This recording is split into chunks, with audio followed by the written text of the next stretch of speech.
Ada yang tanyakan? Boleh tanya. Boleh tanya apa saja. Saya menghargai, apresiasi sekali yang bertanya. Saya mengajarkan saudara itu supaya menjadi orang yang kalau ada yang tidak sesuai dengan keinginan saudara, saudara silakan mengajukan argumen tentu dengan dasar ilmiah ya betul. Jangan argumen kayak orang komentar di itu berita di mana? Berita di yang keluar di Facebook. Ada sudah baca komentarnya. Ada detikcom misalnya buat ini tuh komentarnya aneh kan. Tak sambil bercanda, tanda kita nggak tahu. Tak serius. Kadang sering simbiosis apa ya simbiosis apa katabolisme apa hiperbola segala macam lah bahaya bahasanya kan hiperbol. Tapi silakan tanya itu sesuai dengan apa yang kita materi kita kuliah. Oke, nggak ada pertanyaan? Kita mulai lagi ya. Oke, kita mulai aja. Tenang aja, saya yakin sudah nilainya baik semua di sini. Mudah-mudahan kalaupun ada yang tidak baik itu satu-satu cuman. Yang errornya mungkin ya. Oke, jadi kita kuliah komunikasi apa? Komunikasi terapeutik dasar ya. Komunikasi itu bagaimana kita berhubungan dengan orang lain. Komunikasi ini kan banyak, bisa pakai telepon, bisa langsung dan sebagainya. Nah, mungkin Bu Dian ya sudah siapa? Bu Dian, Bu Rami Usmar sudah berarti ya? Sudah, Pak. Nah, sudah. Berarti saya terakhir. Nah, saya biasanya terakhir ini membawakan suatu komunikasi dengan pasien, yaitu konseling. Apa bedanya dengan yang diajarkan Bu Dian, mungkin Bu Ami? Nah, kalau pemberian informasi obatnya, kan sudah belajar informasi obat sebelumnya. Saya yakin itu karena di silabusnya begitu. Itu kalau PIO itu kan satu arah. Satu arah tuh sama dengan kita di masjid ceramah, ceramah ustadznya di masjid itu sholat Jumat misalnya kan. Kita nggak bisa nanya. Kita sholat tarawih malam ustadznya ceramah nggak ada yang tanya. Tapi kalau konseling ini pastinya pertanyaan loh. Ada komunikasi dua arah. Itu bedanya dengan informasi obat. Nah, apa yang terjadi dalam komunikasi dua arah ini ya? Untuk kita farmasi ini itu akan timbul pertanyaan-pertanyaan yang kadang-kadang eh, susah kita prediksi. Kok bisa begitu Pak? Ya, itu pengalaman. Pengalaman saya bertahun-tahun kerja di rumah sakit. Saya bilang tadi saya 4 rumah sakit bekerja sebelumnya. Sebelum saya pindah jadi dosen. Sekarang pun saya masih membimbing. Kalau sudah praktek apoteker, saya juga membimbing ke rumah sakit nanti. Nah, jadi artinya apa? Kalau sudah melakukan konseling, saudara harus siap ditanya orang. Ditanyanya apa? Ya tentang obat. Tentu tentang obat ditanya. Nah, tentang obat, kemudian apa namanya? Tentang apa saja berkaitan dengan obat dan penyakit tentunya. Tapi tentu fokus kita farmasi ini untuk obat. Nah, kemudian kemana saja konseling ini diberikan di apa di mana dilakukan? Sebagian besar itu di rumah sakit. Kemudian yang kedua di apotek. Artinya apa? Kalau saudara yang tidak suka dengan kuliah sini boleh-boleh saja. Kesukaan orang itu tidak bisa kita kita apa namanya kita paksa gitu. Saya suka ini, saya suka itu, nggak bisa dipaksa itu.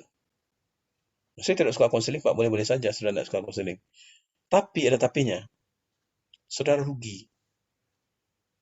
Kenapa ruginya? Saudara akan tertutup peluang saudara bekerja di rumah sakit. Jangan lupa, di rumah sakit itu yang dibutuhkan orang, salah satunya orang yang bisa konseling. Kedua di mana? Di apotek. Sebenarnya di apotek itu dibutuhkan yang bisa memberikan konseling, tapi walaupun kenyataannya tidak jarang dijalankan. Nanti kita kita kita lihat latar belakang masalah ini. Contoh, saya dulu kepala instansi farmasi di rumah sakit.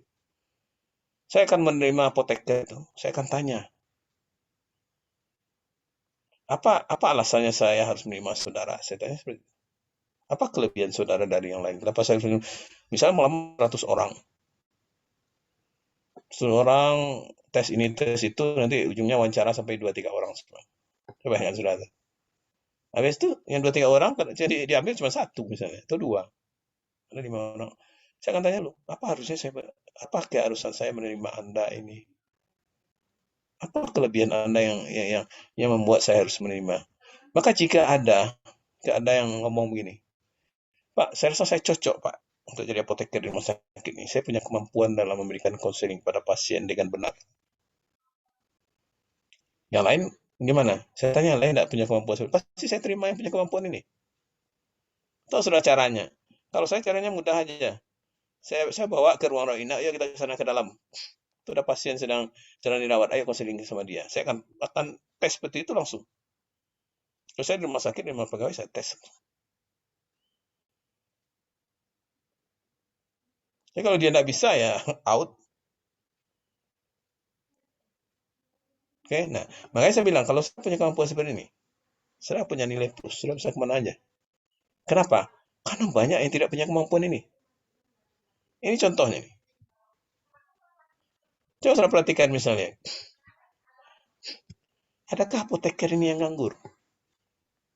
Walaupun kita susah menjawabnya dengan berat hati, kita bisa sampaikan, ada kayaknya. Kok tahu Pak? Oh, saya sering menerima WA itu. Pak, saya ya dulu. Ada lowongan enggak Pak? Oh ini tamatnya kapan? Saya WA lagi. Sekian Pak.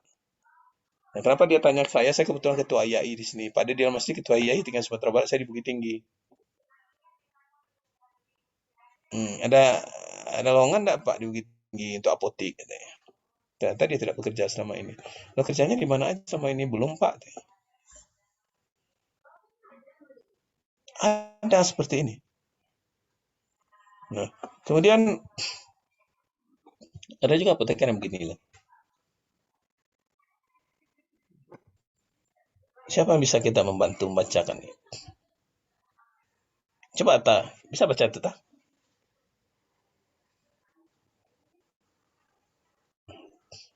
Sorry. Gara-gara Atta mencik calik, saya lebih calik, tambah kadang mana? Ntar. Nih. Ini kayak senilok.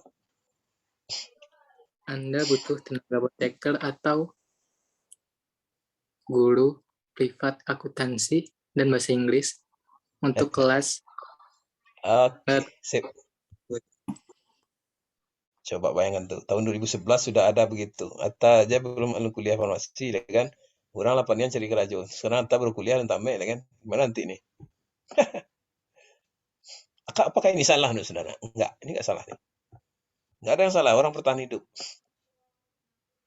Tapi ada tapinya. Jika saya tanya, adakah profesi dokter yang kira-kira begini? Anda butuh dokter atau ini? Ini. Enggak ada. Kenapa malu dia kalau dokter bikin yang gini? Kenapa? Tapi kalau apoteker ada yang begini loh. Terus tahu saudara berapa gaji apoteker itu di apotek? Yang saya bilang tadi bahwa dia yang konseling ini akan banyak dilakukan di rumah sakit, satu di apotek. Mau Andika Julio Putra berapa gaji apoteker di apotek? Di Padang itu. Andika di Padang tinggalnya. Iya Pak. Berapa tuh Andika kira-kira gaji apoteker sebulan di apotek? Mungkin UMR Padang Pak. UMR berapa UMR Padang tuh? 10 juta. Dua leh. Tidak sampai Pak. Mungkin 3,5 sampai 4 juta Pak. 3,5 sampai 4 juta UMR. Itu UMR DKI itu Andika. Kurang tahu saya Pak. 2 juta Kurang tahu. enggak Pak? Ya, enggak, itu kemahalan. Nah, jadi gaji di apoteknya enggak tahu berapa? Gaji apoteker di apoteknya Andika. Sekitar berapa? 3 jutaan tuh. Ya kalau menurut saya sekitar 3 jutaan Pak. Kalau ada bisa ambo melamar sih tuh. Biar ambo dulu. Kenapa? Itu sudah tinggi itu kalau dapat segitu. Ayo, berapa kira-kira yang lain? Ambo ini bank belum karena ambo bersaing saudara lagi. Untuk Serina berapa Serina? 1 juta sampai 1,5 juta, Pak. Itu dia yang betul tuh Atta. Itu dia yang betul. Siapa tadi namanya? Kan itu rata-rata ya, ada yang beli rendah tuh. Kalau di Terandam dan sekitarnya, saya pernah tanya 750.000 sebulan. Gawat kan? Gawat. Susah-susah kuliah seperti ini. Ada dokter mau dikasih 750.000 sebulan, saudara. Ada ribut ya, tak akan ada. Apoteker itulah. Nah, apa yang terjadi? Ya itu, mau dia konseling, nggak mau dia. Awak gaji 750, suruh konseling, enak aja, ya kan? Terus itulah salah satu penyebab kenapa profesi farmasi ini jadi di belakang layar terus. Awak kurang di belakang layar, Pak. Tuh kalau layar jatuh langsung lah diterbirit-birit itu lagi. Layarnya jatuh tuh nampak kan, kabur kan. Itu yang terjadi. Nah, tapi ada juga sebagian daripada 750.000, Pak, biarlah mengindak. Ada juga Pak, itu yang menganggur itu yang begitu. Kenapa? Karena yang menentukan itu harga pasar.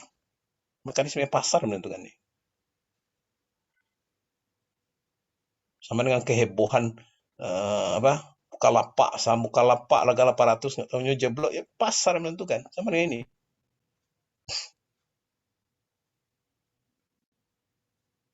Nah, itu yang sudah hadapi nanti. Nah, hubungannya sama konseling ini apa? Konseling ini sebenarnya membedakan saudara itu bahwa saudara itu seorang farmasi di apotek. Saudara di rumah sakit dibanding TTK.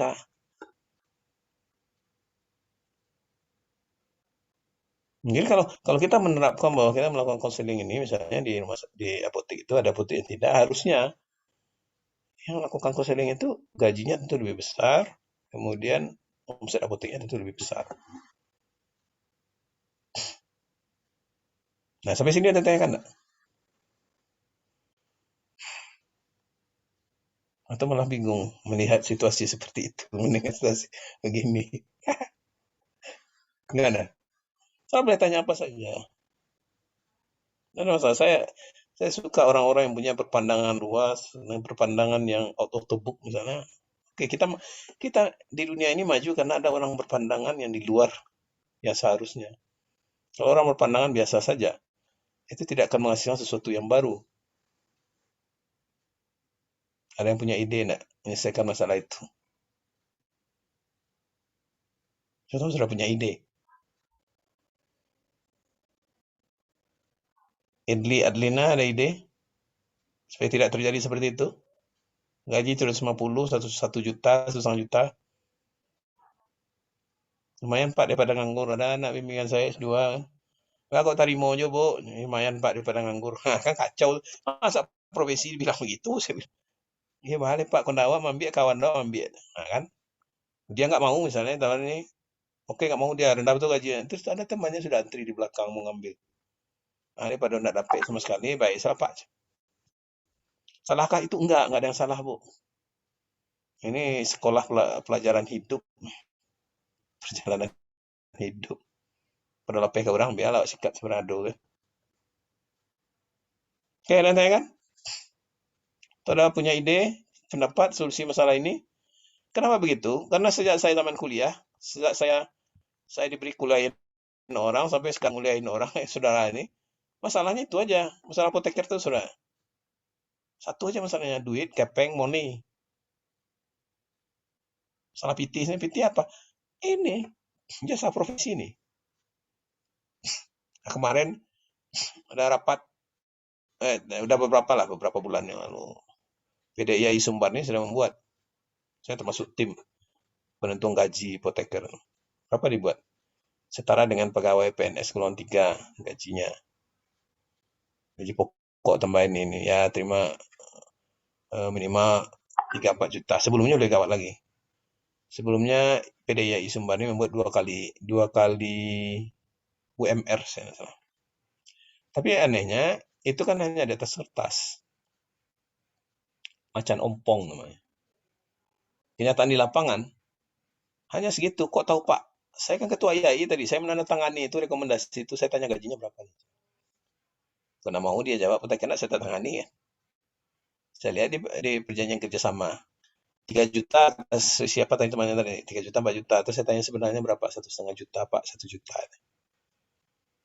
Kalau dia nak sebutin gimana? Kalau ada masalah saya pura-pura nggak tahu. Kalau disebutin ada masalah, IAI menyelesaikan nanti. Ya dia aja suka bohong sama organisasi profesinya, ngapain saya bantu. Gitu. Nah, terakhir, Di Bukit Tinggi ini, saya ikut membantu menyelesaikan masalah antara apoteker dengan PSA-nya, pemilik sarana apotek. Tahu sudah gajinya berapa? 1 juta. Datang dari pagi sampai sore. Apotekernya tiap hari. Nggak ada kerjaan lain. Dia bertengkar kenapa? Karena masalah gaji itu. Terus saya baca itunya. Kerjasama. Loh, ini kan ada 1,5 juta nih. Kok 1 juta? Ya Pak, katanya kan apotek baru 1 juta aja dulu. Nanti kalau udah berkembang nih 1,5 juta, nggak tahunya sudah beberapa tahun apotek ini berkembang 1 juta. Siapa yang nggak sudah? Kerjanya tempat lain nggak ada. Itu apoteker tuh, Bukit Tinggi. Nah, terus akhirnya dia berhenti dari situ. Gimana hubungannya sama konseling ini? Maka mau dia konseling itu? Enggak. Saya konseling Pak, gaji jutanya. Tapi apa yang terjadi? Yang seharusnya dilakukan menurut profesi kita, ya harusnya konseling katanya. Konseling dulu baru gajinya naik. Ini teorinya, ini teori di profesi YAI kita ini. Kalau ibu konseling segala macam, nanti akan meningkat omsetnya. PSA melihat keseriusan ibu, akhirnya dikasih gaji lebih tinggi. Menurut YAI, menurut yang kerja di lapangan, gaji sejuta. Bila mengalu ke konseling Pak. Tahu sudah ujungnya. Nggak akan ketemu. Sama dengan sudah bertanya, mana yang dulu ya antara telur ayam dengan ayamnya? Coba mana dulu? Saya jawab. Akhirnya begini-begini saja. Profesi apoteker itu begitu-begitu aja. Dari dulu, sejak saya kuliah sampai saya beri kuliah ini, masalahnya gaji terus. Kenapa? Karena profesi kita ini, kita jadikan sampingan. Kalau dosen gimana Pak? Sama. Saya praktek profesi di apotek, sampingan saya tugas utama ngajar. Itu yang kebalik sebenarnya. Idealkah itu? Enggak ideal juga. Dosen sudah jadi enggak ideal. Gimana mahasiswa mau contoh? Yang lebih gawat lagi tahu saudara. Apotek itu dibilang tempat praktek profesi kefarmasian. Konseling aja nggak mau. Terus yang dilihat apa? Omset. Saya pernah menanya ke seorang pimpinan perusahaan besar di Indonesia, usah saya sebutkan, saudara akan tahu aja sendiri. Perusahaan jaringan apotek besar di Indonesia ini. Saya tanya, Pak, Bapak mau menilai anak buah Bapak yang di daerah itu, yang mau Bapak naikkan jabatannya, pangkatnya itu apa? Dia apoteker, jawabnya tahu sudah. Wah, kalau saya Pak Ansen, saya akan lihat omsetnya. Loh, heran saya kan? Kok omsetnya Pak? Nggak pelayanan kefarmasiannya Pak, pelayanan farmasi. Oh enggak dong, ngapain? Dong kita ini perusahaan cari untung, masa cari itu? Nah, kan? Masa profesi yang dilihat untung? Coba kalau ke dokter terjadi seperti itu, dokter bedah misalnya. Dilihat omsetnya, tahu sudah akibatnya. Nanti dia dokter bedah akan disuruh dia ngajar, dia akan menjual pen, menjual alat-alat bedah segala macam. Pasien harus beli ke saya katanya. Harga saya naikkan sekian lipat. Orang lain nggak bisa apa-apa. Jadi profesi itu sebenarnya nggak boleh jualan. Profesi farmasi suruh jualan, kan kacau tuh. Kalau jualan tuh mengalir nggak perlu, tapi informasi. Nah makanya sekarang menyelesaikan masalah ini susah. Kenapa? Pemilik apotek itu banyak yang bukan apoteker. Sekarang baru dibuat peraturan bahwa pemilik apotek itu akan dibedakan apoteker dengan non-apoteker. Kalau apoteker izinnya lebih cepat. Kalau tidak apoteker izinnya harus dalam bentuk PT. Baru keluar peraturannya. Tapi tahu sudah akibatnya. Yang protes itu apoteker sendiri. Aneh katanya. Kenapa susah sekali? Orang sudah susah memperjuangkan dia pula yang ribut. Nah, ini yang di profesi ini. Salah konseling gimana? Nggak mau. Kenapa? Gaji kecil. Kalau di rumah sakit gimana? Terpaksa. Oke? Ada yang tanya kan? Izin bertanya, Pak. Silakan Serina. Pak, kan kata Bapak tadi kalau apoteker, kalau di rumah sakit itu biasanya apoteker melakukan konseling kan, Pak. Tapi kalau misalnya kita lihat di lapangan itu malahan jarang banget apoteker itu yang melakukan konseling di rumah sakit, Pak. Ya. Malahan si pasien itu cuma nembus obat aja Pak ke apotek. Itu bagaimana ya Pak? Betul sekali yang sampaikan Serina. Apoteker di rumah sakit itu ya terbagi dua, apoteker manajemen, apoteker klinik. Yang klinik itu yang di bangsal-bangsal itu yang di ruang rawat inap. Saya dulu apoteker di ruang penyakit dalam. Tapi apoteker teman-teman saya yang lain hanya di instansi farmasi, kerjanya order obat, membuat laporan obat dan sebagainya. Itu yang nggak ngerti konselingnya itu. Tapi yang dibutuhkan sebenarnya di rumah sakit yang seperti saya cerita tadi, yang apoteker bisa konseling di ruang-ruang rawat inap itu. Konseling itu bisa kita lakukan pada pasien rawat jalan dan pasien rawat inap. Untuk apa kita butuh apoteker yang kerjanya memesan obat, buat evaluasi obat? Apa gunanya? Itu kerjaan TTK itu, Bu. Pekerjaan apoteker itu yang pekerjaan profesi, itu adalah pekerjaan yang tidak bisa ditiru oleh orang lain. Konseling bisa nggak ditiru perawat, konseling kita ini? Nggak bisa. Bisa ditiru bidan, nggak bisa. Bisa tiru dokter, nggak bisa. Nanti sudah lihat kenapa nggak bisa. Bisakah ditiru TTK, sudah konseling pada pasien? Oh, nggak berani TTK, Bu.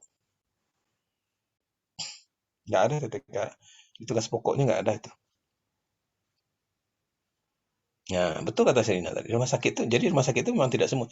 Ya, jangan sudah bilang tentang apoteker di rumah sakit, terus bisa dia konseling, bisa dia mengetahui obat yang benar. Oh, enggak. Tunggu dulu, jawabnya. Ada juga yang nggak ngerti obat sama sekali. Dia apoteker di rumah sakit, ngerti obat juga enggak.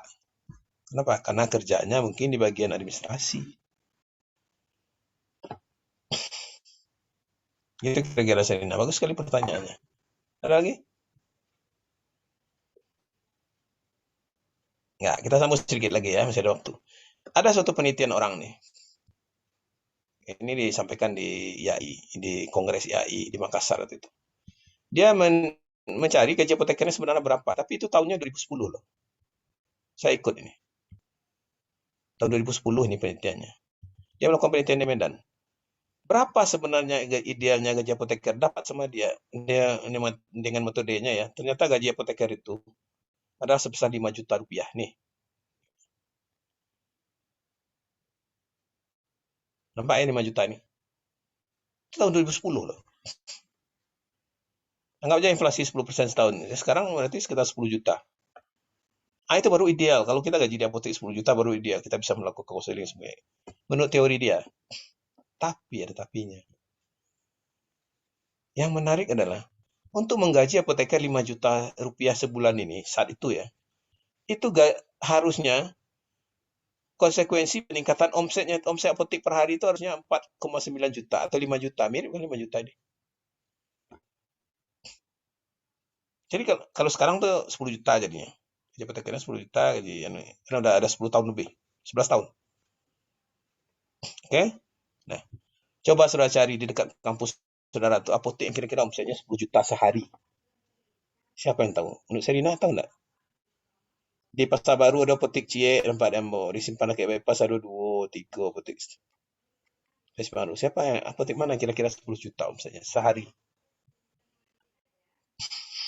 Yang di Anduring ada tuh Pak. Setiap hari Ada. ramai Pak. Rame. Oke. Berapa persen yang segitu? Di Kota Padang tuh berapa persen segitu? Ada 10%. Enggak Pak, palingan 1 atau 2 apotek sih Pak yang Nah, ramai. itu masalahnya. Bagaimana apotek itu menggaji sampai jutaan sampai itu kalau omsetnya aja, coba saya perhatikan, kalau omsetnya aja hanya laku Dekolgen 2.000 rupiah. Aku Entrostop 21 strip 2.000. Kapan mau sampai 5 juta sehari itu Andika? Lalu dulu jago, lalu anunya ke barang PT baru 1.000 laku omset. Bagaimana mau gaji apoteker juta-juta? Itu mimpi di siang bolong. Ya, itu masalah apotek ini. Kenapa dia tidak sanggup menggaji apoteker. Makanya saya bilang tadi, Pak, ada juga yang komplain. Kita tutup aja nih. Pak, kan dari ketua IAI, kenapa 1,5 juta Bapak CC juga? Tentu ya begitu. Terus saya bilang gini, coba kamu cari apotek dari ujung sana ke ujung sini ya. Berapa kira-kira menurut kamu omsetnya? Ada apotek yang marit hidupnya, ada apotek separuh hidup, separuh mati. Udah mujur dia mengaji apoteker 1,5 juta. Mari kita perhatikan berapa persen di Kota Padang ini misalnya apoteknya itu. Tidak akan sampai 10%. Itu yang 90% itu sudah harap dia mengaji apoteker berapa? 5 juta. Mimpi. Coba lihat. Coba lihat di Terandam itu. Hanya beberapa apotek ramai. Yang lainnya itu sanggup dia ngaji. Yang bagian belakang-belakang Terandam itu saudara. Yang depan tepi jalan kadang Rianu itu ya tempat mobil lewat, mobil angkot lewat. Coba masuk ke Terandam. Di ujungnya apotek tidak ada jual Bali. Sudah mengharap berapa juta aja apotek. Itu masalahnya. Terus kita nyuruh dia konseling, Pak, berdasarkan peraturan profesi harus konseling. Makanya carinya mau jual yang ketua IAI seorang seranya. Itu jadinya. Oke. Nah, jadi ini adalah latar belakang kita mempelajari konseling ini. Terlepas dari itu semua. Terlepas dari konseling seperti ini nanti akan berubah atau tidak berubah yang pasti dalam hidup ini kan perubahan. Konseling ini akan sudah perlukan saat sudah bekerja di rumah sakit. Dan saya yakin sebagian besar sudah akan bekerja di rumah sakit. Kenapa? Karena itu peluangnya yang tinggal. Tahu nggak saudara bahwa sekarang orang sudah penyumpahan apa tadi itu? Apoteker. Unan itu menghasilkan apoteker 300 orang. Di Kota Padang 300 orang 1 tahun. Apotek di Kota Padang itu tidak sampai 300. Saudara tamat, saudara memang pegang apotek di mana? Susah. Terus mana tempat kerja saudara lagi? Rumah sakit, Bu. Saudara mau kerja di pabrik. Coba bilang sama saya, berapa tambah pabrik obat itu dalam setahun? Ada 10, ada 20. Enggak, Bu. Corona ini malah bangkrut beberapa buah. Oke? Jadi peluang saudara bekerja itu nanti akan di rumah sakit. Maka itulah pentingnya kita belajar konseling ini. Oke? Masih ada 1 menit. Boleh pertanyaan singkat saja, 1 orang.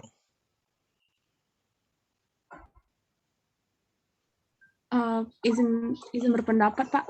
Oke, silakan berpendapat. Boleh.